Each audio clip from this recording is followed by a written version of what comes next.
បាទសូមជម្រាបសួរខ្ញុំបាទឈ្មោះរੂចំណានតំណាងឲ្យសមាគមសម្ព័ន្ធភាពដើម្បីមនុស្សធម៌ថ្ងៃនេះដែរយើងខ្ញុំទាំងអស់គ្នាសូមអរគុណដែលបានចូលរួមទស្សនកិច្ចនៅសារមន្ទីរគុកទួលស្លែងរួមជាមួយនឹងសមាជិកសមាជិការបស់សម្ព័ន្ធភាពមណ្ឌលសមាគមអង្គការសង្គមស៊ីវិលដែលដឹកនាំដោយឯកឧត្តមប្រធានហែមប្រសាបន្ទាប់ពីខ្ញុំទស្សនកិច្ចរួចកន្លងមកនេះខ្ញុំឃើញថារបបប្រឡាយពូជសាសន៍នេះគឺបានកាប់សម្លាប់ប្រជាពលរដ្ឋខ្មែរស្លូតត្រង់អស់ជាច្រើនលានអ្នកហើយយ៉ាងសាហាវឃោឃៅដូច្នេះហើយខ្ញុំសូមក្រើនរំលឹកដល់ប្រជាពលរដ្ឋជនរួមជាតិយើងទាំងអស់សូមកុំឲ្យភ្លេចថានេះហើយគឺជាសង្គ្រាមនេះហើយគឺជាការបែកបាក់ផ្ទៃក្នុងនេះហើយគឺជាការបែកបាក់សាមគ្គីគ្នាគឺជាអ្វីដែលយើងត្រូវតែចងចាំហើយខ្ញុំបែរសូមអរគុណដល់សម្ដេចមេជោហ៊ុនសែនជាពិសេសនឹងថ្នាក់ដឹកនាំគ្រប់រូបដែលបានលះបង់ការពារទឹកដីនិងកសាងប្រទេសជាតិឡើងវិញ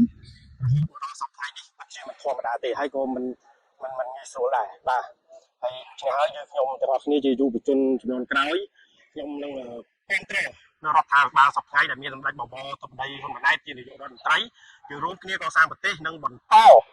ការពារសុខសន្តិភាពនេះឲ្យបានទោះលះបង់ក្នុងតម្លៃណាក៏ដោយយើងត្រូវចាំថាមានសន្តិភាពទើបយើងមានអ្វីគ្រប់យ៉ាងហើយជាចុងបញ្ចប់ខ្ញុំសូមអរគុណទៅដល់បងកងកម្លាំងប្រដាប់អាវុធទូទាំងប្រទេសជាពិសេសបងកងកម្លាំងប្រដាប់អាវុធនៅតាមបណ្ដាព្រំដែនសូមឲ្យ